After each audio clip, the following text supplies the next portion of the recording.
Buonasera e buon mercoledì, benvenuti alla finestra. Vi ricordo il numero telefonico per intervenire: 049 80 75 537. Lo leggete in sovraimpressione. Un argomento molto discusso, molto dibattuto. Ci occupiamo delle coppie gay, analizziamo queste unioni civili e poi ci chiediamo, insomma, se ci siano queste adozioni, questi figli che possano quindi essere adottati dalle coppie anche dello stesso sesso. Il piacere di ospitare in studio con noi Alessio Morosini, Indipendenza Veneta. Benvenuto, avvocato. Buonasera. Oggi la faccio lavorare doppio, ma le do un unico stipendio, modello Italia. Benvenuta Detta Andrella, Sat Pink Padova, benvenuta. Buonasera a tutti. Il piacere di ospitare in studio con noi Nicola Cavedini, cattolico tradizionalista, benvenuto. Buonasera. Il piacere di ospitare in studio Veronica Cecconato, segretaria del Partito Democratico della provincia di Vicenza, benvenuta. Buonasera. E il piacere davvero di riospitare dopo un po' di tempo che non veniva qui a Padova Leonardo Muraro, il presidente della provincia di Treviso. Siamo con la Lega Nord. Benvenuto. Buonasera. Buonasera Presidente. Se ne è discusso molto, poi in Italia che cosa succede? Che la legge parla, in particolar modo la consulta, e allora sì, ok, la Corte Suprema con la sua prima sezione civile ha detto ci possono stare le adozioni, e in questo caso la famosa stepchild adoption, quella che era stata stralciata con la legge Cirinna, non era quindi stata ammessa all'interno della votazione. E avvocato, come sempre in Italia alla fine l'ultima parola ce l'hanno i giudici e quindi la politica sta a zero. Diciamo che questo accade perché c'è sostanzialmente un'abdicazione della politica, il suo ruolo di formulare le leggi, di adottare provvedimenti che regolano quelli che sono i rapporti tra i cittadini e quindi di fare quello che è il suo dovere. Questo purtroppo accade in tanti ambiti e io credo che non sia un fatto positivo. Il legislatore dovrebbe dare norme generali ed astratte che così si manifestano necessarie proprio per regolare quelle che sono istanze particolarmente sentite dai cittadini, prima che di fatto si creano situazioni che poi i giudici devono dipanare, trattare e decidere, a volte appunto in assenza di disciplina. Però le dirò subito, perché sia chiaro, che l'argomento di questa sera, che a me anche piace come operatore del diritto, diciamo così, piace poco dal punto di vista politico. Credo che siano molte più gravi, rilevanti emergenze di quella della stepchild adoption, che tra l'altro nel dibattito parlamentare l'abbiamo sentita pronunciare in molti modi e, come sappiamo, da un Parlamento non sempre all'altezza anche del linguaggio, oltre che delle scelte legali e legislative che devono essere adottate. Ci sono emergenze molto più gravi. Io mi adatto alla serie, al programma che lei stasera intende trattare e portare all'attenzione dei telespettatori. Lo so però che ce l'ha nel cuore la Scozia, però non è che possiamo parlare di Scozia. non solo la Scozia, no, non solo la Scozia, ci sono altre priorità. Possiamo bere un buon whisky, ma di Scozia anche stasera no, perché con tutto quello che succede nel mondo ormai gli italiani di Brexit ne hanno fin pien qua, sono usciti. Ma in effetti io le avrei parlato di Venexit, non di Brexit. Bene, meno male. Comunque dove non interviene, insomma, la capacità politica, interviene sempre il legislatore. Certo. E questo è un problema tutto italiano, ma insomma se noi votiamo questi politici che con i loro grandi tecnici vanno ad elaborare queste leggi, e poi sulla questione delle pensioni, perché ce lo ricordiamo anche quello, sull'aumento, no? L'adeguamento, anche lì si è intervenuta la consulta Veronica Cecconato. È possibile che noi abbiamo dei politici che vanno a fare delle leggi e poi, come sempre, queste leggi vengono revisionate e riviste da insomma, i giudici? È possibile? Possibile, perché questa è la realtà, però io non sono d'accordo con l'avvocato, in quanto se noi dobbiamo stabilire ogni volta che ci sono delle altre priorità non si discute mai. Di fatto noi aspettavamo questa legge da tantissimi anni. Tra l'altro una legge, mi scusi, imposta dall'Unione Europea, nel senso, nel siamo 2015, in Europa, noi avevamo un'agenda che diceva l'Italia deve arrivare a questo concetto, quindi non è che siamo noi che avevamo una priorità, altrimenti andavamo in sanzione come sempre. Nel 2015 in effetti il Parlamento Europeo ha sancito che è un diritto rettificare e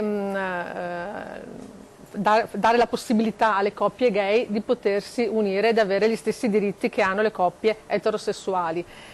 Molto spesso però la realtà ci supera e quindi noi dobbiamo come politica saper dare delle risposte, e dopo io credo siano più di 20 anni che si stava aspettando questa legge. Non è una legge che è uscita proprio come l'avremmo voluta, perché lei ci avrebbe messo l'adozione, lei ci avrebbe messo tante cose, sì. Articolo 5, articolo 3, le avrebbe lasciati inseriti? Assolutamente sì, e speriamo, e anzi credo che il governo la ripresenterà ad ottobre in Parlamento, perché comunque è la realtà, come dicevo prima, che supera, perché di fatto i tribunali ad oggi, quando devono decidere se dare in adozione al compagno delle coppie, molto spesso si guarda ovviamente al bene del bambino, al benessere del bambino, e non è bene che questo venga strumentalizzato, perché poi alla fine sono i bambini che ci rimettono e non va bene.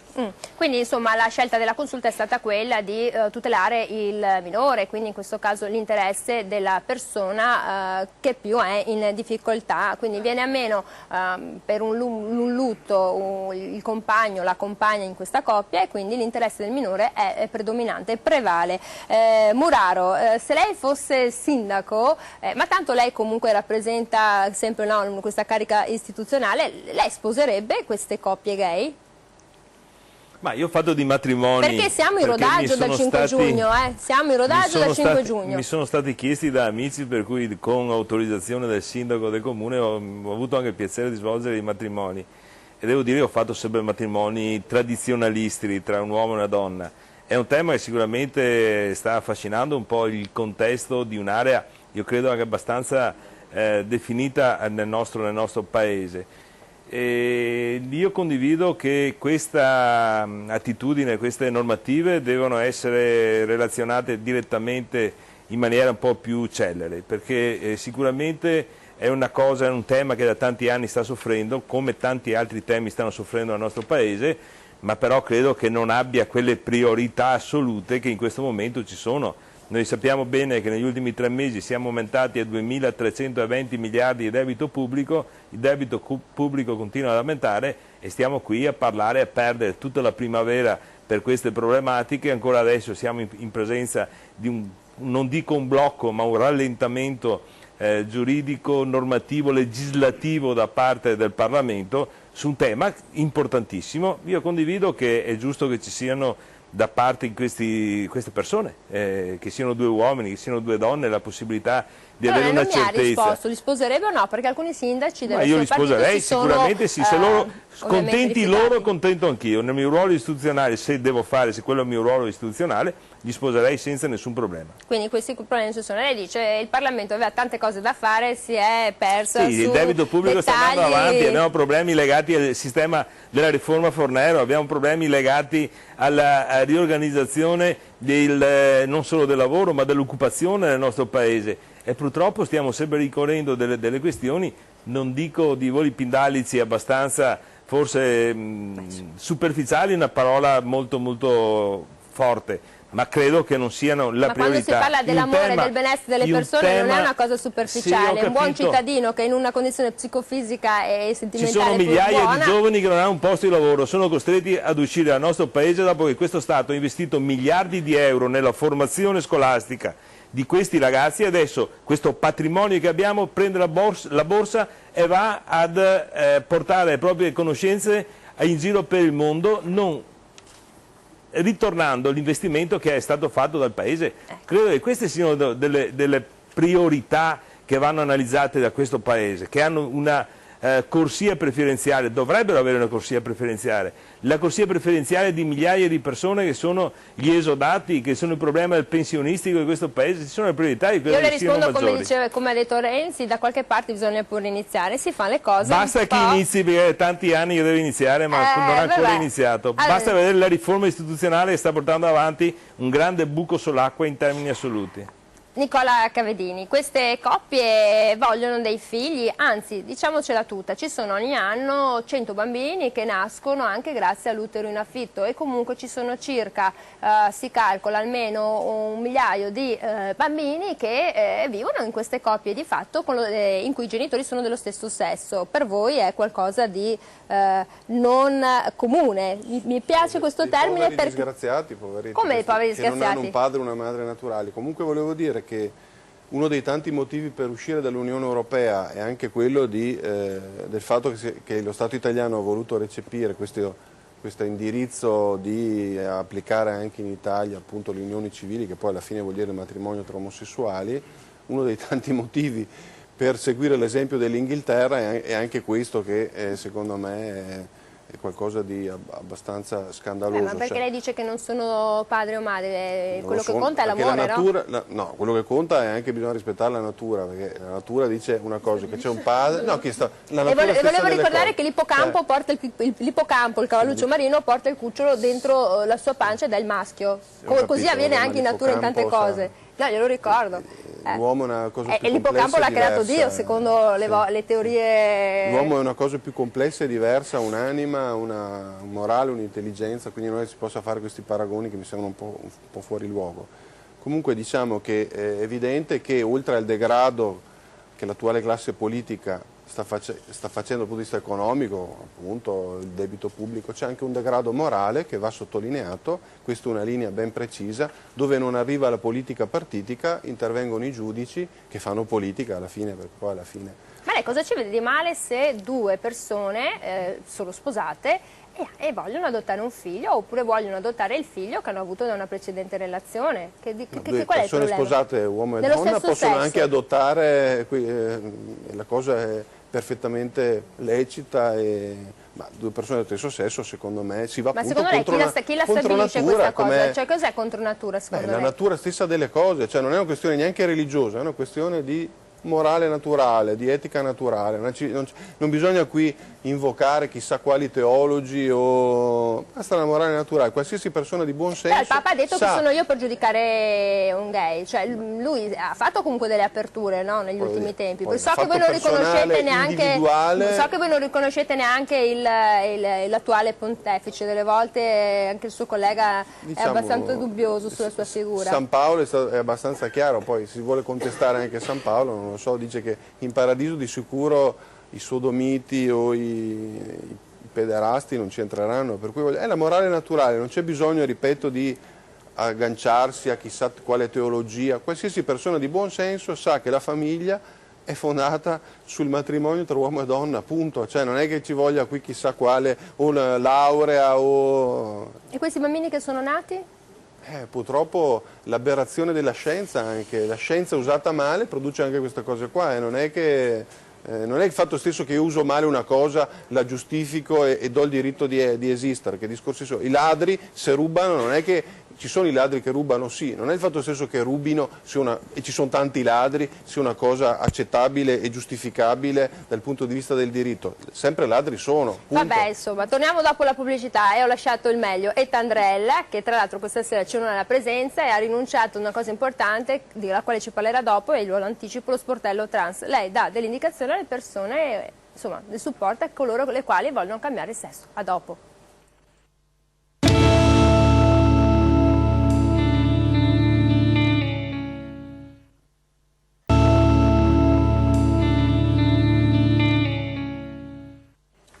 Eccoci qui nuovamente in diretta 049 80 75 537. Allora diteci la vostra, questa era una priorità secondo voi, quindi quella di andare a realizzare le unioni civili, questa legge è una priorità occuparsi dell'adozione dei figli oppure no?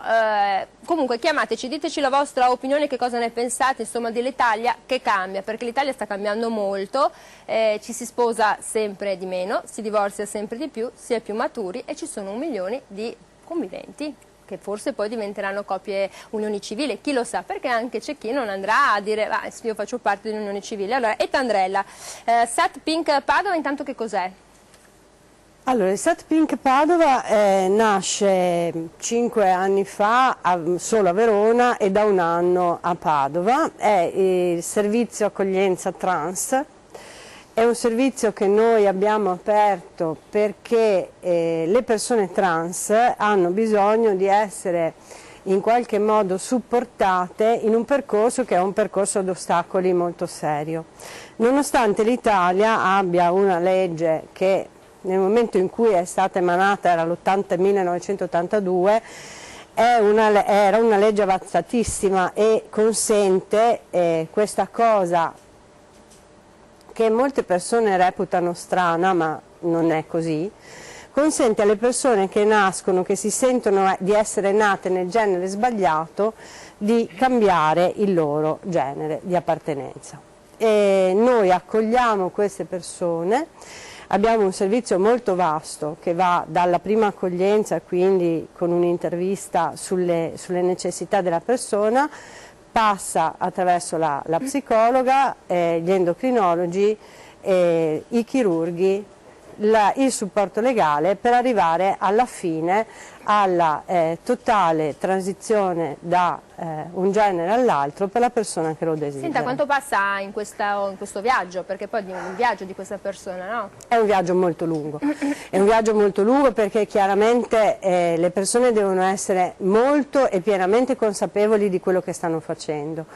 Quindi si inizia con un percorso psicologico che dura almeno 6 mesi e alla fine di questo percorso le persone hanno a disposizione una perizia psicologica che consente loro di accedere ai servizi dell'endocrinologo.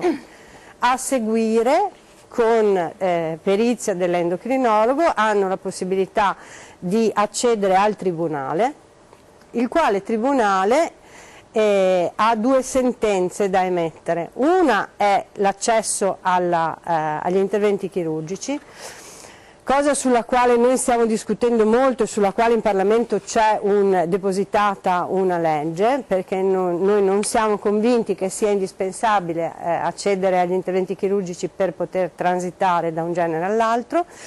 Seconda sentenza del Tribunale è quella che consente di cambiare i propri dati anagrafici. Certo, questo è molto importante. Tutto questo, diciamo, un periodo medio di 2 anni, 2 anni e mezzo a seconda del Tribunale. Beh, insomma, questo percorso è sempre meno di un ex divorzio italiano, quindi voglio dire, ha se vogliamo, tra virgolette, un po' più rapido. Senta, allora, abbiamo sentito adesso Nicola Cavedini che diceva insomma, questa è una scelta contro natura, che non è possibile, anche la questione delle adozioni, che non va bene. Ma non conta, anche Sant'Agostino diceva ma fai quel che vuoi, no, ciò che vuoi, più o meno, e lo diceva un santo, è un santo Cavedini, mi spiace. Proprio così buttata, però ci sta, no, non è Baci Perugina, possiamo citare anche tantissimi altri avrà santi. studiato giurisprudenza? Allora, a parte quello.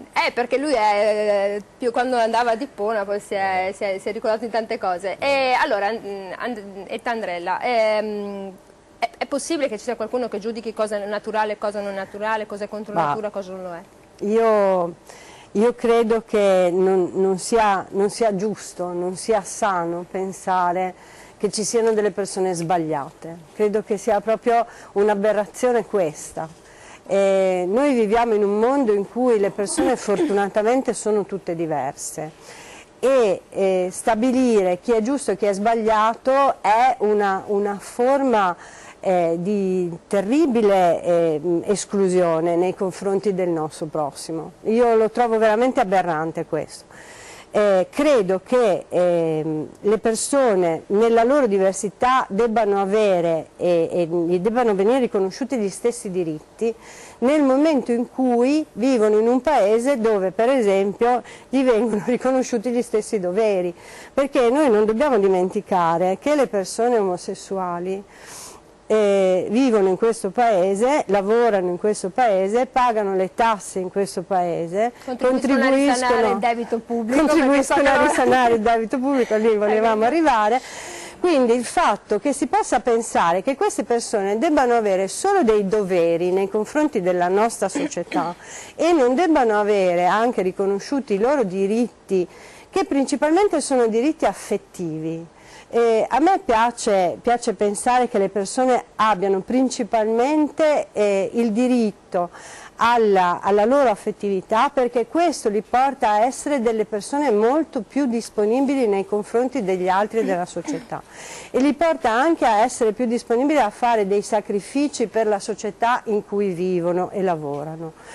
Questo è un tema che mi sembra talmente ovvio che onestamente forse mi sono anche un po' stufata di parlarne, nel senso che non ci sono diritti o problemi che vengono prima del diritto ad essere felici e a vivere in un ambiente sano e in un ambiente dove tu vieni riconosciuto come cittadino. Non c'è nessun diritto che viene prima di questo. Quindi l'amore e il benessere psicofisico di una persona Sì. ti fa diventare un bravo cittadino, un bravo papà, una brava mamma. E questo, Sì, su questo dei non bravi ci trovi. genitori. Bravi genitori, perché poi insomma ne abbiamo visti anche di tutti i colori. Senta Morosin, com'è che stepchild adoption, quindi questa adozione del figlio, del compagno, insomma detta all'italiana, e l'obbligo di fedeltà? Com'è che è sparito l'obbligo di fedeltà? Cioè per queste unioni civili vale per... Cioè, c'è una differenza, ce l'hanno proprio voluta così. L'obbligo di fedeltà, ma se due si amano cercheranno di essere fedeli, si spera, indipendentemente da tutto. L'obbligo di fedeltà è sempre stato una chimera, tranne quando ha avuto rilevanza ai fini per esempio dell'addebito delle separazioni, perché per esempio sono coniugi anche i separati prima di divorziarsi e in quel contesto, in quello spazio di tempo, dei 3 anni o di 1 anno adesso o di 6 mesi con la nuova disciplina, vi sarebbe ancora l'obbligo della fedeltà, perché vi è il vincolo, quindi scusi, giusto per essere vi è il vincolo a casa, coniugale, cioè, anche se stanno sospeso. separando e non possono avere relazioni solo che extra. è un obbligo, okay. è un obbligo di fedeltà non sanzionato e quindi un obbligo che rimane là nel vuoto. Ma io credo che la sua sia una domanda provocatoria, perché in realtà il legislatore, oltre all'adozione appunto per le coppie gay, ha anche legiferato in modo molto disordinato, molto confuso in tema di unioni civili e di convivenze di fatto. Pensi soltanto anche al metodo. Io ho sotto mano il testo della legge 76 che è stata approvata il 20 maggio scorso e che è in vigore quindi da poche settimane. 5 giugno. Sì, esattamente, dal 5 giugno, la quale è composta da un solo articolo e da, mi pare, 68, 69 commi. Già il metodo di produzione legislativa dimostra che è un legislatore che non è ispirato dalle migliori forme, perché evidentemente questa legge è diventata uno strumento di battaglia politica, di rapporti di forza all'interno delle varie componenti del Parlamento, addirittura all'interno della stessa maggioranza, per cui col sistema di un unico articolo e di 69 commi si è voluto fare una scelta per sottrarre al Parlamento la possibilità, per esempio, di fare ostruzionismo e alla fine sono leggi che vengono votate come questa a colpi di maggioranza. Però, non è questo... 372 sì, 51 no, 99 astenuti, proprio a colpi di maggioranza. Vabbè, no, ma voglio dire, ma è una forzatura testata. perché diventa una scelta, un voto di fiducia alla fine. Io credo che leggendo il testo, lei sicuramente l'ha letto, e le persone più avvedute, più interessate lo andranno a leggere, si capirà che ci sono delle distorsioni inaccettabili, delle vere e proprie sperequazioni più che recuperi di posizioni, di diritti in favore di chi prima non ne godeva. Pensi per esempio al fatto che le unioni civili, quindi tra persone dello stesso sesso, è previsto che possa essere l'assunzione del cognome comune, cosa che non c'è per esempio nella famiglia naturale fondata sul matrimonio, regolata dall'articolo 29 della Costituzione, o altre opportunità, altre discipline, lo scioglimento per esempio dell'unione civile che avviene anche disgiuntamente con una dichiarazione davanti all'ufficiale di Stato civile. La stessa cosa non c'è per le famiglie. In sostanza, nel tentativo di riequilibrare le posizioni giuridiche tra soggetti che si dicevano discriminati, ha portato al paradosso che si vanno a discriminare quelli che vivono nella relazione in consonanza con l'articolo 29. Guardi che io sono favorevole alla disciplina della realtà delle convivenze di fatto. Il fatto è che si è voluto fare una legge in parte per le unioni civili e quindi per le unioni omosessuali, discriminatoria perché privilegiata rispetto alle posizioni delle altre realtà familiari e anche della stessa realtà delle convivenze di fatto. Tenga presente che le unioni omosessuali possono godere sia della disciplina normativa delle unioni civili sia di quella delle convivenze di fatto, mentre non è il contrario per le coppie eterosessuali, quindi conviventi di fatto, un identico vantaggio, per esempio come quella che citavo. Sessuali hanno il matrimonio.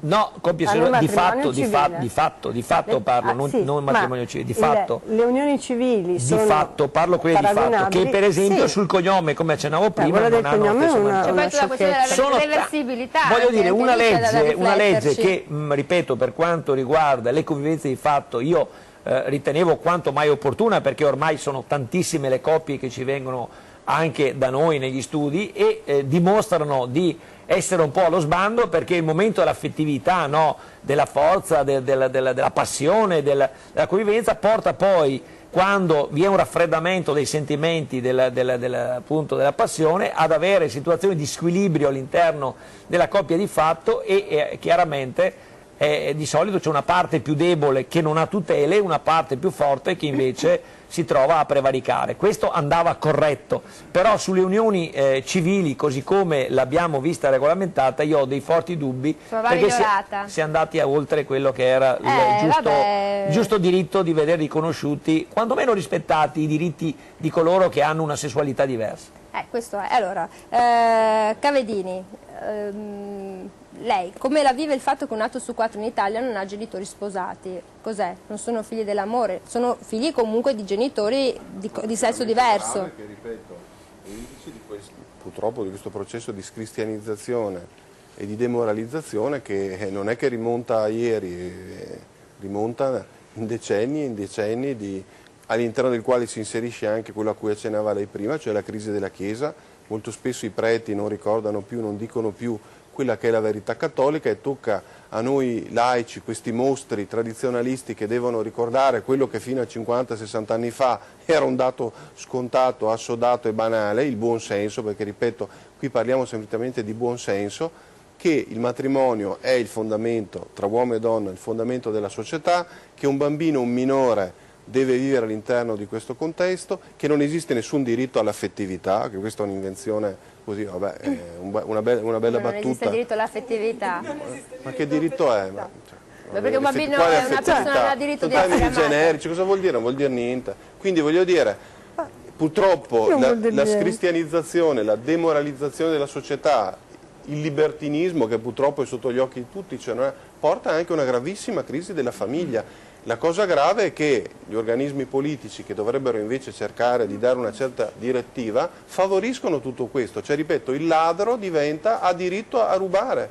Se questa è la società che vogliamo costruire, va benissimo così. Il ladro ruba e quindi bisogna, diciamo così, sancire il fatto della libertà di rubare. Va benissimo, insomma. È la libertà sperdizionis di quel famoso Sant'Agostino che citava lei. La libertà di perdersi, la libertà sperdizionis. Perché la libertà è uno strumento, non è un fine. La libertà va usata in maniera corretta, voglio dire. Purtroppo questa è la società in cui noi viviamo e noi diciamo da cattolici, almeno a me non piace, cioè questo è evidente. Cioè non è che ci sono... Nella strada e nella vita ci sono le buche, nella strada, bisogna fare le strade con le buche, è vero, vanno tappate le buche. Cioè qua... Ma non è la stessa cosa, come lei diceva prima. No, qua parliamo di persone. Questo heghelismo, questa brodaglia hegeliana, la realtà è... Io devo andare in pubblicità. È un'altra cosa. Mi disturba.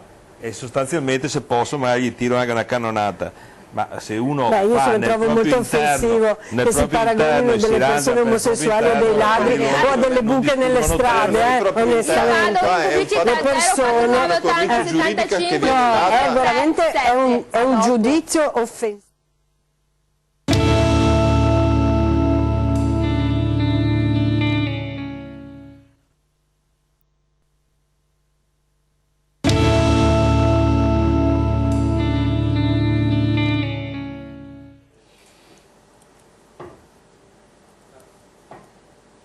Eccoci qui nuovamente in diretta 049 80 75 537, se volete chiamare diteci la vostra, che cosa ne pensate, è giusto che ci siano queste adozioni indipendentemente dal sesso di appartenenza di queste coppie.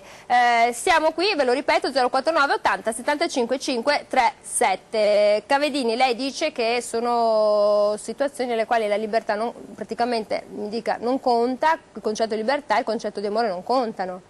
Ripeto, l'ho detto anche prima, c'è una morale naturale, un'etica naturale che va rispettata e che è il buon senso che ce la dice, ripeto, non è necessario essere cattolici o essere dei basabanchi, come si dice in dialetto veronese. L'etica naturale, il buon senso ci dice che c'è una famiglia fondata sul matrimonio e quello è l'ambito giusto, naturale, sano in cui devono crescere dei minori. Quindi è un dato di fatto, è una conseguenza logica che tutte le altre forme, pseudoforme di famiglia che sono costruite in maniera artificiale secondo me, non vanno bene. È più che altro il concetto Cavedini di famiglia uomo-donna e poi vediamo i mostri che se ne escono sulla cronaca con più di 60 donne che vengono uccise nell'ambito familiare, sì, con i corredati figli. Non è detto che una patologia da una parte e noi ne aggiungiamo delle altre. No, ma non è detto che la famiglia sempre sia quella panacea. Insomma, quanti sono i figli che crescono con un solo genitore perché uno dei due se ne va, perché c'è il divorzio? Questo non significa che se c'è un abuso ne aggiungiamo degli altri in modo tale, già la società è quello che è, diciamo peggioriamola ancora. Se questa è una visione logica, vabbè, insomma, per me no, però se va bene così. Quanti siete voi cattolici tradizionalisti? Cosa vuol dire? Non lo so, non è che io abbia l'anagrafe di cattolici tradizionalisti. Siccome di solito vi distinguete dal cattolico normale, chiamiamolo così, tradizionalista. Comunque sono molto più numerosi di quanto non si possa credere. Veronica Ceconato, allora il concetto di famiglia che cosa significa? Perché i dati Istat appunto dicono la gente si sposa sempre più tardi, si va al matrimonio un po' più anziani, si fanno i figli sempre più tardi, ma ci sono una valanga di divorzi, cioè è aumentato in pochi anni, in 5 anni, del 200% la richiesta di divorzio. Quindi il concetto di dove vanno poi questi figli, che poi nascono sempre meno bambini, quello l'abbiamo visto, siamo sotto le 500.000 unità, quello che conta è come crescono, nell'amore, nella certezza. Io vorrei ricordare che qui stiamo parlando di non togliere diritti a nessuno, ma di aggiungerne. Stiamo parlando di amore e quindi credo che il buon senso del nostro amico sia tutto suo, perché la maggioranza delle persone ha forse un altro, intende il buon senso in un altro modo. Chiaro che la società si è evoluta, l'emancipazione della donna ha fatto sì che nel momento in cui una coppia non si senta più bene assieme, è giusto ed è corretto che si separino. I figli riescono tranquillamente, se la coppia si divide in maniera civile, a superare il trauma. Io lavoro in questo ambito da molti anni, negli asili nido, quindi ho visto in questi ultimi 10 anni veramente un aumento incredibile di persone che si separano, anche quando i bambini sono molto piccoli.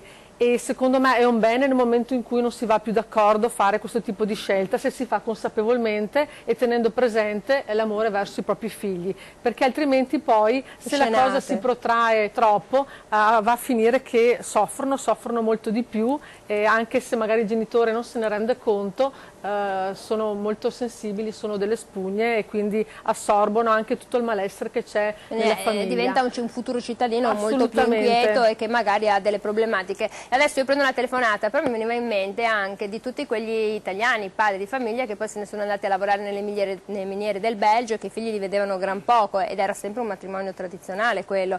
Quanti sono insomma i padri e le madri che a turno hanno lasciato i figli e li ha cresciuti solo una persona. Telefonata da casa. Pronto? Buonasera.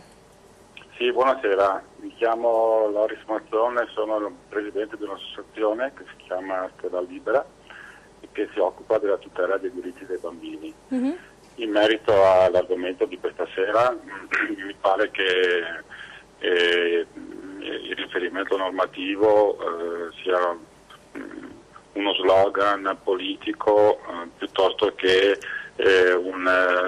una risposta a quello che succede nella realtà, soprattutto se pensiamo dal punto di vista dei bambini.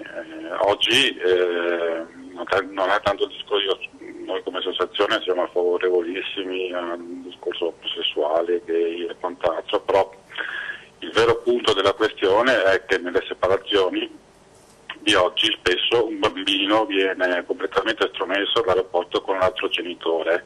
Ecco, allora venga questa nuova legge, ma ci si chiede già la legge attuale non funziona.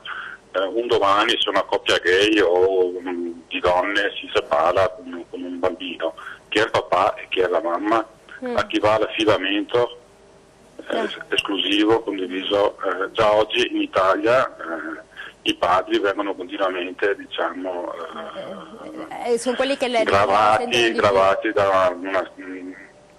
già da un onere economico e soprattutto anche in molti casi dalla perdita del rapporto con i figli. Ecco, quindi, Doris, io la ringrazio per la sua telefonata e anche so che abbiamo il suo numero, quindi magari la chiamerò per invitarla in trasmissione.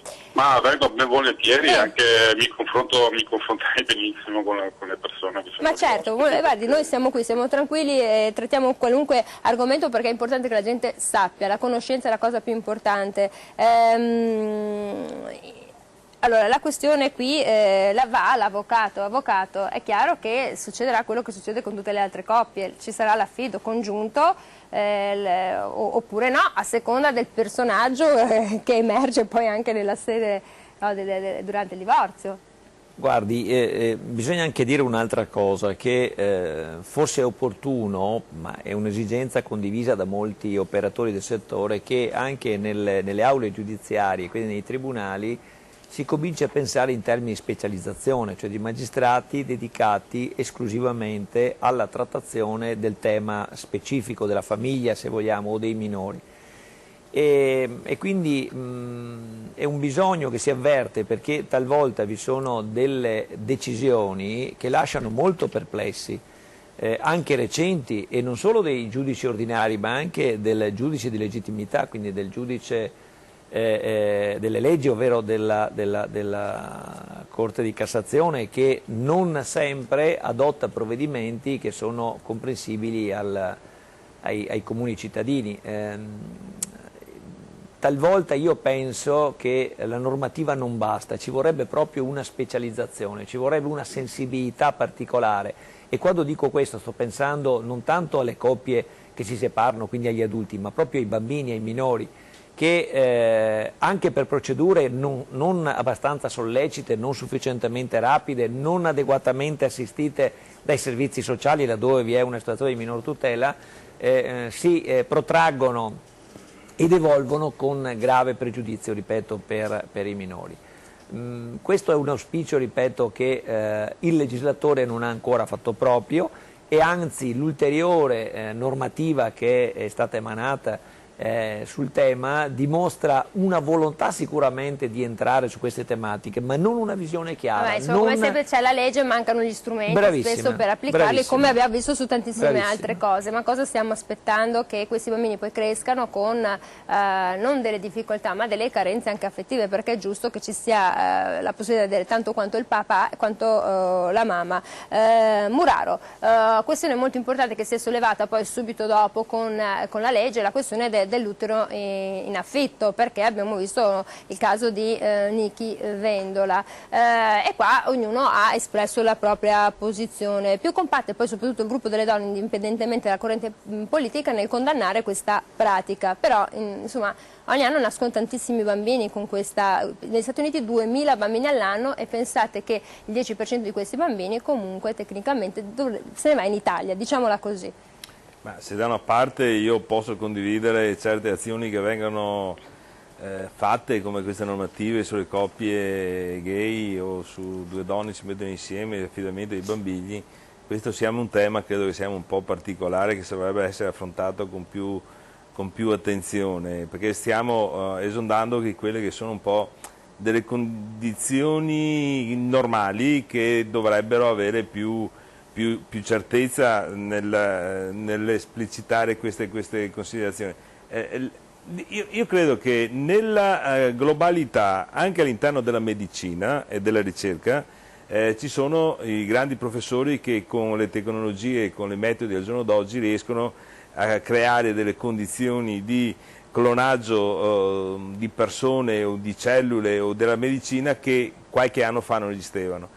In questo tema, che è un tema un po', credo, abbastanza delicato, che dovrebbe andare normato in maniera più attenta, l'affidamento dell'utero in affitto credo che sia una condizione, personalmente non è che la condivido totalmente, è un'estremizzazione di quelli che sono dei concetti che portano poi anche ad avere due uomini che abbiano un bambino. Credo che forse l'affidamento di un bambino nato in Africa che non ha una famiglia o che ha un bisogno più esigente sarebbe più giustificato che un'azione del genere. Mi sembra un po' da filo snob di persone che vogliono... chi se lo può permettere. Ma no, solo sotto l'aspetto economico, proprio esondare quella che è una normalità, credo che in questo dovrebbe mantenere un po' più un aspetto tradizionale. Poi qui si inserisce, adesso poi io vado in pubblicità, ma si inserisce tutta la questione anche che ci sono anche donne che vengono messe in menopausa precoce o che perdono perché dopo ci sono appunto anche delle violenze, degli aspetti di violenza come il mercato degli organi urbani. Qui è facile, uno può fare il trapianto di rene e altre cose, su questa questione ci torniamo subito dopo la pubblicità. 049 80 75 537, a dopo.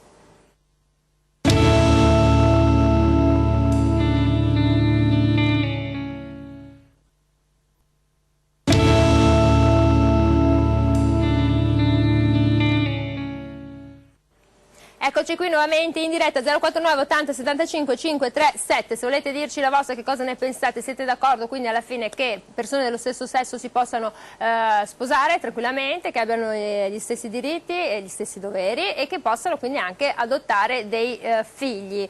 Stiamo parlando di maternità surrogata, o meglio, come avevo detto anche io prima, utero in affitto, chiamatelo come volete, però è una pratica che esiste. In alcuni paesi è remunerata, come negli Stati Uniti, perché le donne percepiscono 30-50 mila euro, in altri paesi invece è davvero una forma di schiavitù. Allora forse è meglio regolamentarla qui in Italia, perché allora si trova una via corretta. Qui anche deve intervenire la legge. Cavedini, cosa c'è che non funziona anche in questo percorso? Beh, un'altra mostruosità, perché è evidente che questo utilizzo aberrante della scienza, perché la scienza è buona di suo, però come tutte le cose, se non ha alla base una regola morale, poi porta a questo tipo di aberrazioni. Quindi anche quella scienza che dice che l'uomo discende dalla scimmia, Darwin, in quella è buona. La cosa grave, a parte che questa è una folla a cui non crede più nessuno, ma la cosa grave è che ci vanno di mezzo appunto dei bambini innocenti. Questa è la cosa, ma parliamo di evoluzionismo ormai, cioè voglio dire, ci sono superato, siamo agli alieni ormai, ho capito.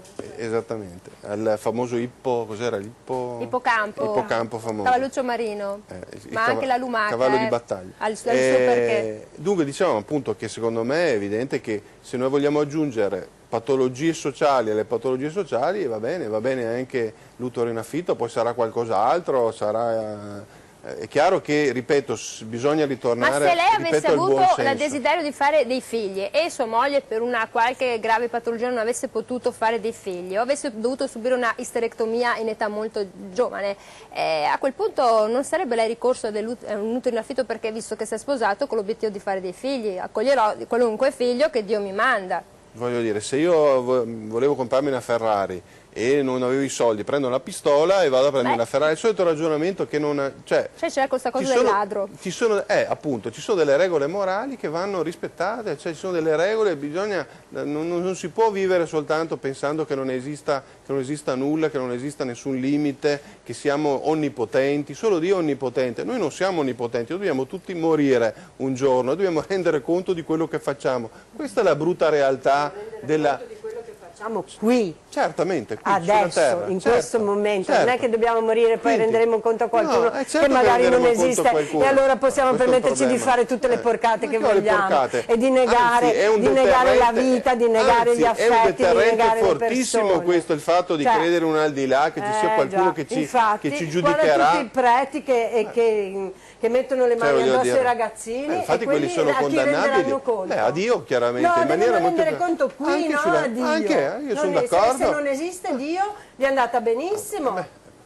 Quello è un altro discorso, ma non se ne parla. Allora, indipendentemente che crediate o non crediate, Morosin, qui si apre una questione importante, perché poi è quella della legge, e la legge italiana assolutamente, già la legge 40 in particolar modo, anche quella la consulta l'ha scoperchiata, perché come sempre poi chi fa le leggi spesso non pensa al concreto. Questa pratica della maternità surrogata, molto facile in alcuni paesi, abbiamo visto, se vai in Canada o negli Stati Uniti, se ti porti a casa un figlio è più facile. Se vai invece in Ucraina, piuttosto che in Ucraina, scusate, che in altri paesi, è più difficile portarsi a casa un figlio. Abbiamo anche, come posso dire, dei patti unilaterali con queste nazioni, in un certo senso, anche in questa materia. Beh, diciamo che la materia è molto delicata, è molto complessa e ovviamente anche in Italia si è cercato di fare qualcosa che potesse venire incontro alle esigenze delle coppie che non avevano figli. Io credo che sia un sacrosanto diritto dei genitori delle coppie, quindi dei coppie del marito e moglie che non hanno figli, di trovare anche una soluzione che la scienza offre loro.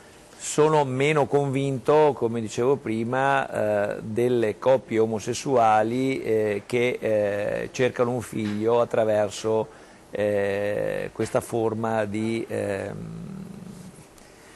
diciamo, di prestazione di terza che si presta a speculazioni, come sappiamo, e che vede soprattutto le persone di sesso femminile, la gestante meno protetta, esposta a delle forme in alcune nazioni però. Come in alcune nazioni, sì, chiaro, sì, sì, perché no, se andiamo negli Stati Uniti, in no, Canada, negli Stati Uniti, in Canada, però comunque è sempre un atto dispositivo del proprio corpo finalizzato alla soddisfazione di un terzo. Io credo che l'adozione e la fecondazione assistita per una coppia che ha delle difficoltà sia una cosa molto bella. Se la scienza riesce a dare un figlio a una coppia che appunto la natura sembrava negarglielo, io lo vedo con gioia. Ma che differenza c'è tra un utero in affitto e andare a prendere degli ovociti da una donatrice? Se uno lo fa come dono o per dono è più o meno è sempre parte del tuo corpo, hai donato certo, 11 io ovociti, vorrei però allora io prendo la telefonata e poi andiamo avanti, perché qui c'è sul concetto anche del prossimo, se c'è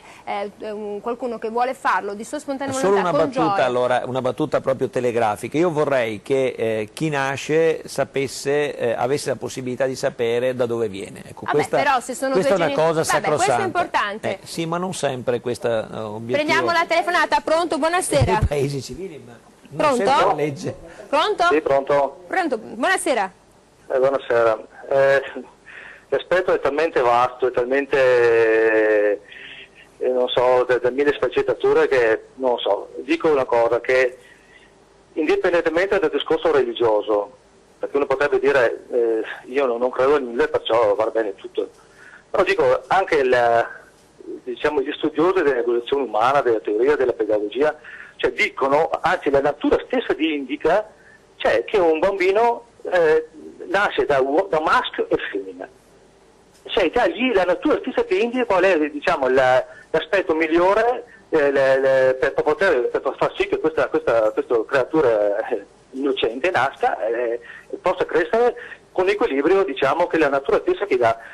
Facciamo un esempio, provate ad esempio, no? Cioè io ho visto ad esempio sempre negli Stati Uniti, visto che lei è conduttrice, diciamo, fa sempre riferimento agli Stati Uniti come se fossero, diciamo, non so, quelli che indicano al mondo come vivere, no? Quello che viene da là va sempre tutto bene, non riesco a capire. Cioè, io dico, vedere, strappare un bambino, cioè poi pensiamo un po' alle note degli anni 60-70 della mercificazione del corpo femminile, qua arriviamo a strappare un bambino che nasce, cioè che sta nel grano materno per 9 mesi, lo strappano a due persone che spendono 100.000 euro, ma se io fossi io lì incenerisco, ma vedete il discorso religioso credente, è una cosa aberrante, è una vergogna. Ma provate a voi quando nasce una cucciolata di gattini o di cani, provate ad andare a mettere una mano a toccare il cucciolino, vedete cosa succede. Lo spirito materno vi sbrana, vi date la mano, questa è la succede. Cioè, come? Lei dice che gestisce il concetto della natura un po' come le pare, allora se va bene. No, come le pare. Sì, perché prima l'essere umano nasce da maschio e femmina anche nel regno animale. Cioè, ma dove andiamo a finire? Facciamo un esempio, mettiamo pure un domani, no? Visto che si nasce sempre da maschio e femmine, no? Che la natura che ha, il bambino che nasce, il padre e la madre, queste qua me lo tengono, non nessuno. Cioè voi, per l'assurdo, no? Cioè, questi qua che desiderano a tutti i costi di volere assolutamente un figlio, cosa fate? Se ogni creatura che nasce, quelli che lo hanno gestito, che l'hanno portato al mondo, decidono di tenerselo, di questo devono dare all'orfanotrofi, devono dare all'utero, cosa fate? Magari fate una legge per costringere, no, che dopo 10 figli uno per legge deve andare a una coppia di femmine o di maschi. Vabbè, allora, io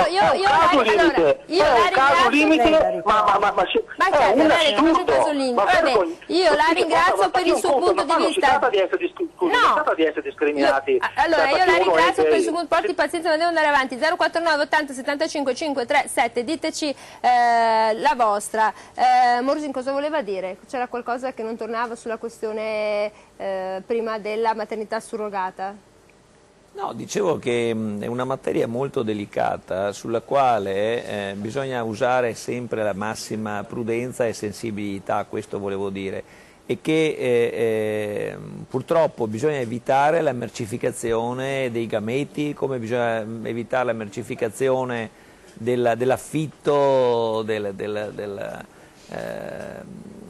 bisogna fare in modo che vi sia la possibilità. Ma se è una donazione, come purtroppo muore una persona e uno dona gli organi, no? È un grandissimo atto d'amore e non può essere un grande atto d'amore donare il proprio utero per 9 mesi ad una coppia che desidera un figlio e non può avere. Certo, ma io vorrei che tutto questo potesse consentire alla fine al soggetto che ne nasce di sapere da dove viene, chi è la sua madre naturale, chi è la madre che gli ha dato la gestazione, chi è il padre, cioè che uno abbia fin dall'inizio la possibilità di identificarsi da dove viene, chi è e come è nato. Questo è un punto fondamentale. Allora i bambini che sono adottati è la stessa cosa. Nei paesi civili dove queste cose sono normate, per meglio questo che li in Italia, civili, certo. nel senso che sono normate, in questi paesi la legge dice questo: c'è una donatrice di ovulo che è diversa dalla donna che porterà avanti la gestazione. La donna che porterà avanti la gestazione, la donatrice di ovulo e i due genitori, chiunque essi siano, si conoscono, si frequentano e il bambino che nasce avrà sempre perché è normata questa cosa, non per generosità, avrà la possibilità di sapere chi è la mamma donatrice di ovulo, chi è la mamma gestatrice. In Italia vi è questa situazione? No, nei paesi dove è normata appunto, ma diciamolo cosa. perché i telespettatori non lo sanno in Italia mica questo, non si può fare. Ecco, in Italia la gente non lo sa, per capisce, altri è vietata per maternità legge. surrogata La maternità surrogata è vietata per legge. Chi va all'estero e vorrei per inciso dare che è una percentuale elevatissima di coppie eterosessuali, quelle che vanno all'estero per portare avanti una gravidanza surrogata, e chi va all'estero in realtà è fuori legge rispetto alla legge italiana. Quando rientrano con il bambino, ti portano via il bambino, ci sono tantissime ci sono cause. stati molti casi, soprattutto ultimamente, in cui il bambino è stato preso in affido dal giudice minorile e poi dal giudice tutelare e poi eventualmente dato in affido e in adozione. Per cui in Italia questa cosa è vietata per legge. Però se uno dei due è genitore, cioè ha dato un gameto, è comunque figlio tuo. Noi torniamo dopo la pubblicità e continuiamo. 049 80 65 537, diteci la vostra, che cosa ne pensate? A dopo.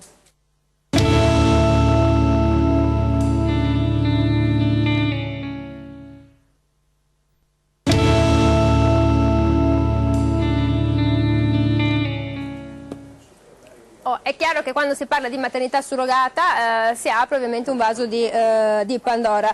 Leonardo Muraro, abbiamo visto anche lo sforzo del governo, anzi se ne è appropriata molto come risultato ottimo Maria Elena Boschi, perché sono arrivati questi bambini che da tanto tempo erano trattenuti, non mi ricordo esattamente il paese dell'Africa, e che erano già state assegnate a queste famiglie. La gente va molto incontro alla chimica e alla scienza, perché adottare un bambino è praticamente impossibile e costosissimo, eppure negli orfanotrofi di tutto il mondo, ma anche italiani, è pieno di bambini che aspettano dei genitori. Guarda, noi abbiamo fatto qualche anno fa una sistema di adozione di bambini in Romania, stiamo parlando ancora dell'inizio degli anni 2000, appunto per affrontare questo problema, ma per far anche un po' discutere il contesto politico, amministrativo di un problema che molto probabilmente si potrebbe aiutare già quei bambini, che sono migliaia che nascono e che non hanno una certezza di un futuro, pensando anche ai dati e alle ricerche dell'ONU che dicono che nei prossimi anni si prospetta circa la morte di qualche centinaio di migliaio di milioni di bambini nei prossimi 20 anni per malnutrizione o per carenza appunto anche di sistema endemico dove possono svilupparsi. Allora, prima di affrontare certi temi, io credo che si dovrebbe forse normare in maniera più umana l'adozione di questi bambini. Noi abbiamo vissuto negli anni passati anche, e su questo abbiamo fatto degli incontri molto proficui, quando c'è stato il caso di bambini di Chernobyl, che ci sono state delle adozioni fra moltissime difficoltà, però solamente temporanee di questi bambini. Allora, anche quello è stato emotivamente difficile per quelli che li hanno ospitati. Ma perché c'erano delle norme da parte dell'Unione Sovietica, della Russia, che erano molto limitanti, molto protettive per la loro generazione futura. Se si riuscisse a normare in maniera migliore e con meno burocrazia l'aspetto dell'adozione di bambini, soprattutto entro i primi mesi di vita che vengono abbandonati o che le mamme per incapacità, forse si limita anche tutto l'aspetto proprio di quello che sta succedendo io non sono tanto favorevole neanche io sull'adozione dell'utero, perché credo che si altera troppo quella che è una... velocizzare le adozioni magari sì, su questo dovremmo intervenire molto. Sì, allora, noi adesso prendiamo una telefonata e pensavo anche alla disparità che c'è tra adozione e adozione. Se tu vuoi adottare un bambino con delle disabilità o delle difficoltà te lo danno molto più velocemente, anche questo non va bene, perché allora anche questa è una discriminatoria rispetto appunto a tutto quello che c'è. I bambini sono uguali, i bambini tra loro tra l'altro non si percepiscono se uno ha gli occhiali, un apparecchio o se ha una disabilità. Quindi anche l'uomo che fa le norme dovrebbe percepirli tutti uguali. Telefonata a casa, pronto, buonasera. Pronto? Pronto, tutti uomini questa sera, buonasera. Buonasera, sono Luca. Dite che vorreste partorire almeno una volta nella vita per la gioia della maternità, buonasera. No, io penso che sia proprio una questione di darle atto appunto a quello che fanno le donne per cercare di difendere giustamente una cosa che la natura le ha dato. E prima di entrare nel discorso, intanto saluto gli ospiti in studio. Niente, partiamo da un concetto. Non è detto che una coppia gay non dia più amore. Partiamo da questo concetto. Però, secondo il mio punto di vista, penso che un bambino ha bisogno di un equilibrio psicofisico nella crescita. E secondo me l'unico modo per dare l'equilibrio psicofisico a un bambino è avere la figura della madre e del padre. Penso, dopo sono tutti discorsi che si possono fare, c'è bisogno o non c'è bisogno. Penso che, ripeto, sia un discorso per la crescita del bambino in se stesso, quando che magari cresce, che gli viene chiesto, ma tua mamma Antonio, tuo papà Paolo. Con la competizione che c'è già oggi nei giovani, penso che il piccolo potrebbe avere un po' degli scompensi. Dopo, ripeto, non è una questione d'amore, ne può ricevere di più. Quindi c'è una questione di equilibrio psicofisico del... Non è una cosa da prendere sotto gamba, secondo il mio punto di vista.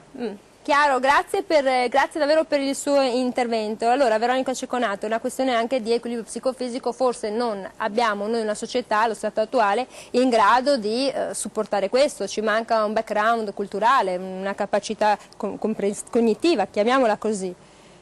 Ma la società cambia, gli occhi sono davanti e non dietro, il futuro è avanti. I bambini sono molto più avanti di noi, loro vivono naturalmente il loro quotidiano. Se nascono con due mamme o due papà, per loro è naturale, soprattutto se gli viene spiegato fin dall'inizio qual è stato il percorso che viene fatto.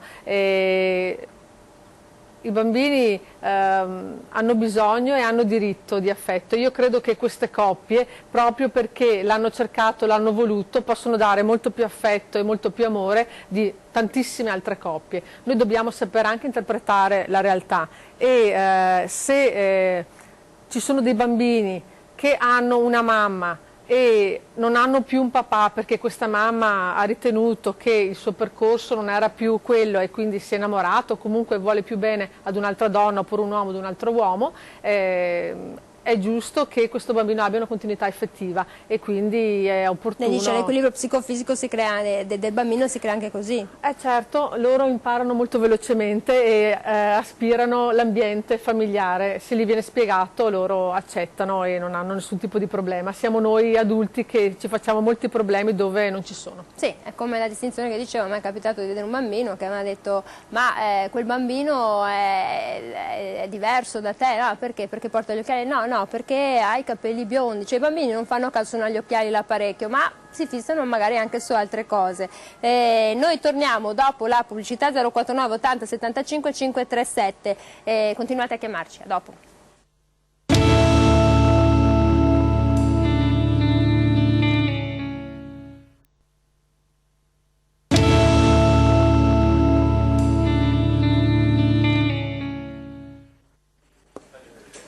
Eccoci qui nuovamente in diretta 049 80 75 537 per dirci la vostra. Noi siamo qui, cosa ne pensate della possibilità di adottare dei figli, se questo può creare delle persone diverse o in realtà si tratta solo di forme di amore veicolate in maniera anche alternativa. Allora, Cavedini, il telespettatore di prima ha fatto una premessa, non è detto che una coppia gay non dia più amore, però secondo questo nostro telespettatore l'equilibrio di una persona, futuro cittadino, si ha soltanto con una mamma e un papà. Quindi le dà ragione.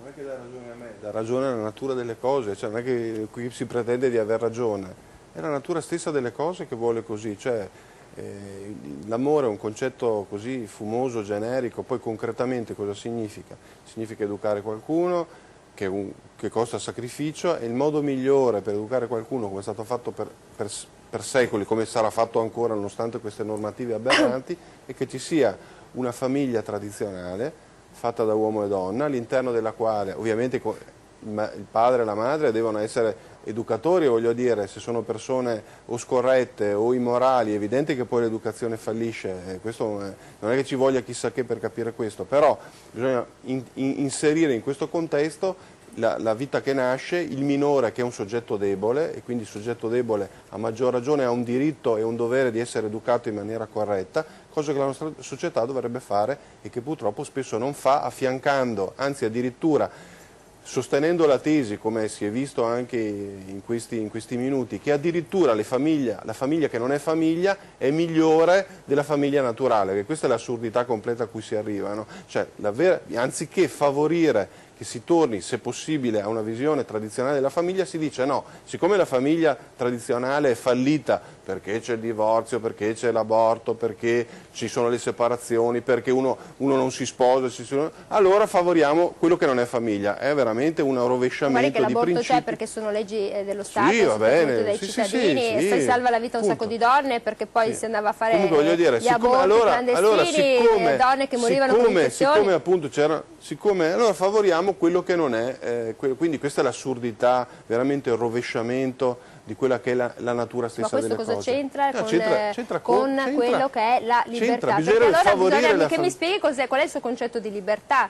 Cioè, qual è il suo concetto di libertà? La libertà di fare il bene, quella è la libertà di fare le cose, ciascuno di noi ha dentro di sé una discriminante tra bene e male, certo, tra verità e cioè non è un qualcosa che non si inventa. non ce la può avere, essere una persona più corretta e integerrima del mondo e quello non va bene, no, le chiedo perché fa del bene. Io non dico che non vada bene, dico che cos'è la libertà, poi ciascuno di noi si fa i conti, siamo tutti d'accordo qui che sulla libertà il concetto di fare del bene è quello, no? Si spera. Il concetto della libertà che parte da una definizione di un saggio che dice che la libertà è l'arbitrio del singolo che coesiste con l'arbitrio degli altri secondo un principio generale di tolleranza.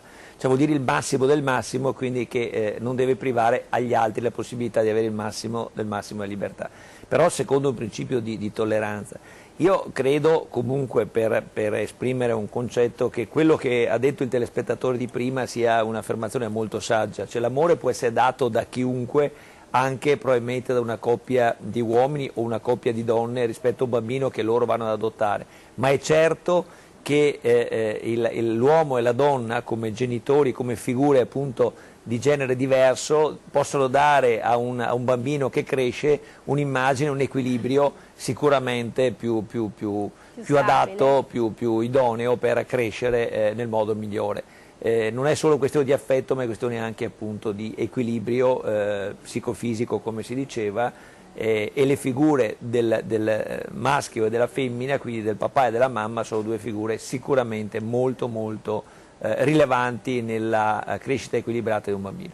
Io però penso che la società sta davvero tanto cambiando e da qui a 100.000 anni non sappiamo nemmeno insomma, che cosa accadrà, e penso alla sonda Voyager che porta il messaggio di vita con il segno del maschio e della femmina, che ne so, la società cambia, arrivano gli alieni e non trovano più il maschio e la femmina. No, questa è una battuta, però per dire la società cambia e Andrella, noi siamo così attaccati alla tradizione, il papà e la mamma, poi in realtà milioni di famiglie, cioè milioni di bambini sono stati cresciuti con solo la mamma, solo il papà, perché ripeto, questioni lavorative, questioni personali, questioni private, per secoli è andata così. Milioni di bambini sono stati cresciuti da genitori violenti, da genitori assenti, da situazioni marginali e di marginalità. Io amo molto di più parlare di persone che decidono nella loro vita di avere dei figli, perché comunque è una decisione quella di avere dei figli. Se decidono di avere dei figli io vorrei che lo facessero con grande consapevolezza, e quindi non perché si è un uomo o una donna, ma perché si è due persone che pensano di poter dare amore, sviluppo, sostegno. Questo è il senso della famiglia, non il fatto di essere un uomo o una donna. E io credo che la società stia cambiando molto rapidamente, per fortuna, e credo anche che ci sia ormai una distinzione tra i generi molto più fluida, e stiamo andando verso una società che dice io amo una persona al di fuori del suo genere sessuale. E quindi tutti questi discorsi che stiamo facendo noi adesso sono in un divenire di la grande sonda Voyager è molto antica. La sonda Voyager è ormai fuori dal tempo. Ma è andata anche fuori ormai dell'orbita gravitazionale, esatto, siamo andati proprio nello spazio profondo. Può darsi che abbia cozzato contro un asteroide, che ne so, eppure quella è andata distrutta. Però mi piace tanto la canzone di Alan Sorrenti, I figli delle stelle, quello conta, perché poi mi dispiace caro Cavedini, ma insomma la vita viene dalle stelle, e poi se poi Dio fosse una donna, che fregatura, tutti a lavare i piatti. Torniamo dopo la pubblicità, a dopo.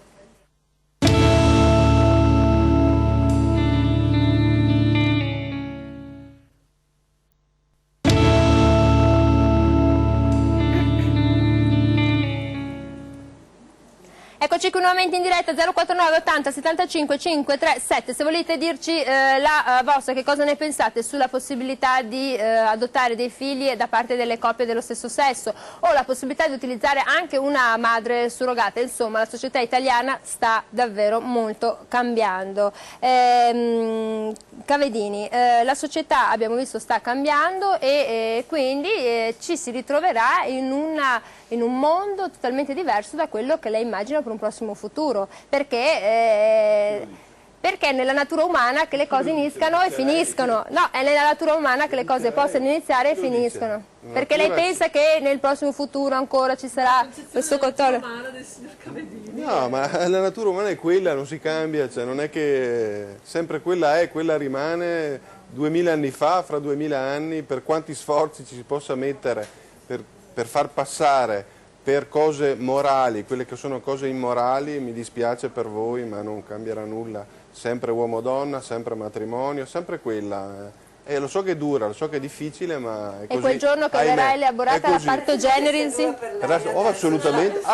Assolutamente, no, per nulla, per me no. Rassegnatevi, ma è così. Cioè noi dobbiamo rassegnarci a qualcosa? Noi non ci rassegniamo, niente, assolutamente. No, glielo chiedo. Siamo dei guerrieri. Questo è chiaro.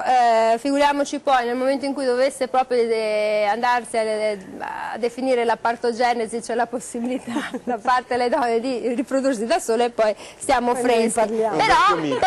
Però, a quanto pare non è così. Però guardi, adesso non mi ricordo quale sia, mi pare che Zeus per partogenesi, adesso non mi ricordo, dalla mente sia scaturita una divinità, quindi se fossimo tutti credenti nelle varie divinità greche, insomma anche quello potrebbe starci in un prossimo futuro, perché la scienza è fantascienza alle volte, caro Muraro. Comunque torniamo alle cose serie, è importante anche, come dicevamo prima, facilitare poi le famiglie, perché poi stiamo parlando di famiglie, e le famiglie costano, i bambini costano, indipendentemente da come arrivano, e questo è un problema serio. E voi anche in provincia avete affrontato tante volte questa tematica con varie campagne, giusto?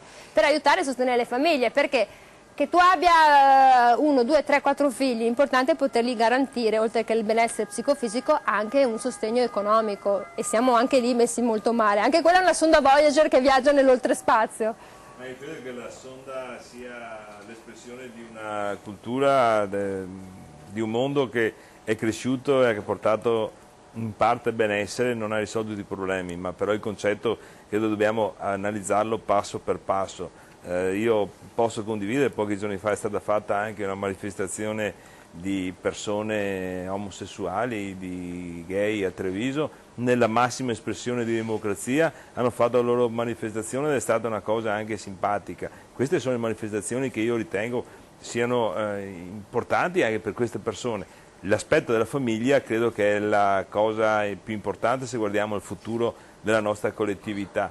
Il problema della famiglia va in sofferenza nel momento in cui c'è questa espansione economica che comporta le responsabilità da parte di mamma e papà nei termini lavorativi, che ha visto un po' l'invertenza per quanto attiene poi la crescita anche dei ragazzi, del nucleo familiare nelle vecchie concezioni tradizionali dei nostri paesi, anche sotto l'aspetto economico. Questo dobbiamo sottolineare. Noi abbiamo cercato di sopperire delle mancanze statali o governative indipendentemente dal colore politico che questi governi che si sono succeduti negli ultimi anni. Per esempio la Francia fa una politica per la famiglia molto più importante rispetto al paese Italia, però nelle nostre possibilità amministrative di enti locali. Hai fatto campagne Regalami i pannolini, altre campagne molto simili. Ma abbiamo fatto, come insomma, dicevo, anche campagne all'estero per l'adozione di bambini in Romania, i ragazzi di Chernobyl, abbiamo fatto delle campagne anche in Africa, portando, ma sono di palliativi, cioè è più un'espressione culturale che si vuole trasmettere. Credo che questo paese stia vivendo questa sofferenza. Se noi pensiamo che in questo momento la natalità delle persone extracomunitarie è maggiore rispetto alla natalità delle persone anche se sta rallentando italiane, anche quella. Sta rallentando anche quello, però i numeri sono abbastanza preoccupanti. Se noi guardiamo nelle scuole primarie qual è la composizione, questo non significa che bisogna sconfiggere oppure condannare questo rapporto, però è un rapporto che sta creando delle problematiche, soprattutto la famiglia italiana. Io credo, possiamo dire che è una famiglia che, se mi permettete il termine, è una famiglia che ha un po' la pancia piena e che ha poca disponibilità a fare dei sacrifici rispetto a quelle che sono le famiglie che hanno la pancia sempre tra virgolette vuota e che hanno una concezione che avevamo noi 30-40 anni fa, e questa sarà una mutazione di questa nostra società, questa nostra collettività, che avrà dei riflessi assolutamente importanti nei prossimi anni.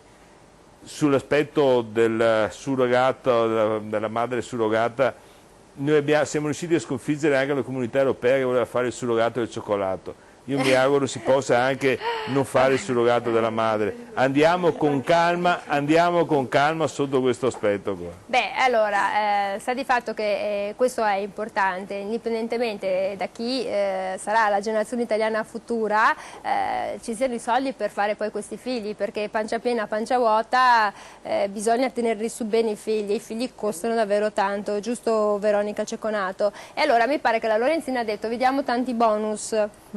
Fate tanti figli, vi diamo tanti bonus, ma quanto durano questi bonus? Perché i figli costano e 1 anno, 2 anni di bonus non sono sufficienti. E poi la donna che quando aspetta un figlio è una rogna per il datore di lavoro, perché è vissuta così, diciamocelo chiaramente, deve stare a casa. Cioè, io sogno le maternità, quelle del nord Europa, dove stanno a casa 2 o 3 anni e lo stipendio è pieno, perché poi la madre deve tornare a lavorare. Anche quello è contro natura, che la madre lasci il proprio piccolo per forza a 8 mesi, perché poi deve tornare a lavorare. Dategli un po' più di tempo, andiamo un po' più di soldi, magari ci sono più italiani in un prossimo futuro, così. No, è un sogno così. È chiaro che il bonus può essere un'operazione che viene fatta al momento ma che non ha una visione lunga. Bisogna capire che la nostra società è una società che sta invecchiando moltissimo, da moltissimo tempo si sta invertendo la tendenza, noi facciamo sempre meno figli e la Francia ha dimostrato che quando si fanno delle politiche di welfare molto forti i risultati arrivano. E noi dobbiamo imparare anche dagli altri paesi ad adottare delle politiche che sostengono la maternità in tutti i sensi. È vero, ancora oggi la donna che si prende incinta, la maternità viene vista più come un peso che come invece una risorsa. Alcune aziende stanno invertendo la tendenza e stanno facendo delle politiche che vanno a sostegno e vanno in questa direzione. Sì, però non ci sono gli asili nido, che quello vuol dire. Noi abbiamo fatto l'asilo nido in provincia per 500 dipendenti, stiamo chiudendolo perché a parte che il turnover nella pubblica amministrazione non esiste, per cui sono un po' datate, ma lo stiamo chiudendo perché non ci sono più mamme italiane che fanno...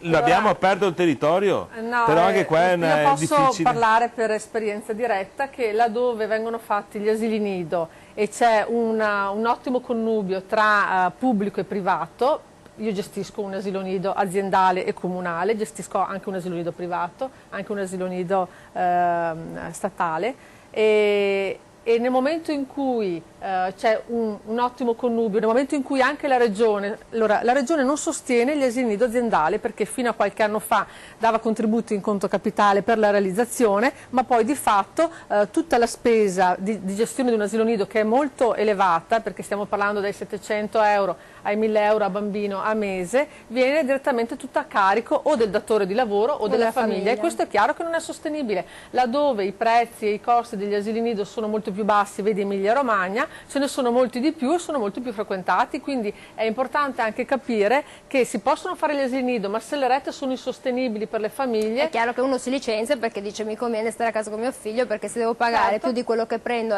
anche con la maternità ridotta non ha logica. Allora questo è una situazione di un paese in cui si vanno a normare certe cose, morosin, e ci si dimentica di altri, ci si dimentica comunque che bisogna davvero, come diceva Cecconato, sostenere il welfare e la famiglia, indipendentemente dal colore, dalla religione e dalla razza. Ecco, mettiamola così, stiamo sulla Costituzione tanto cara.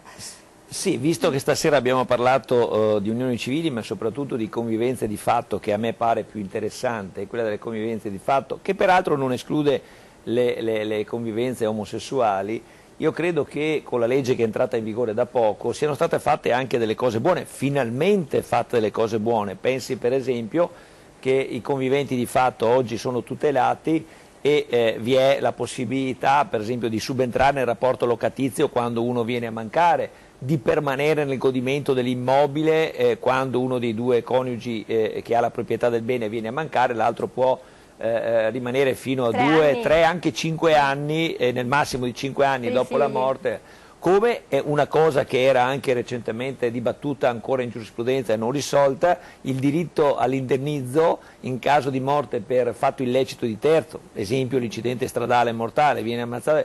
Oggi il convivente di fatto, quindi colui che vive una relazione stabile, quindi non precaria, non occasionale, non così alternata, ma stabile e continua, ha diritto a vedersi riconosciuti gli stessi diritti del coniuge convivente. Qualcosa di buono è stato fatto, ma si è arrivati in ritardo, c'è stata una elaborazione giurisprudenziale.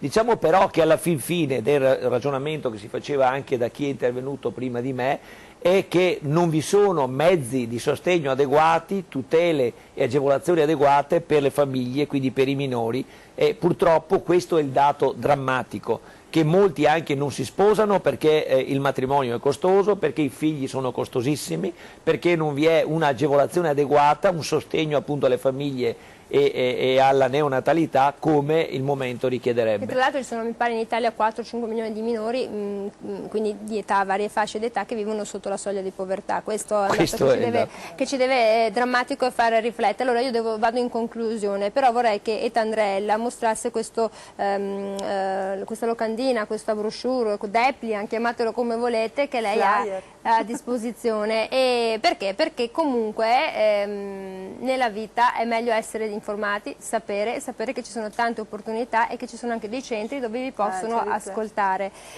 Allora, Eta Andrella, ricordiamo allora Sportello Trans.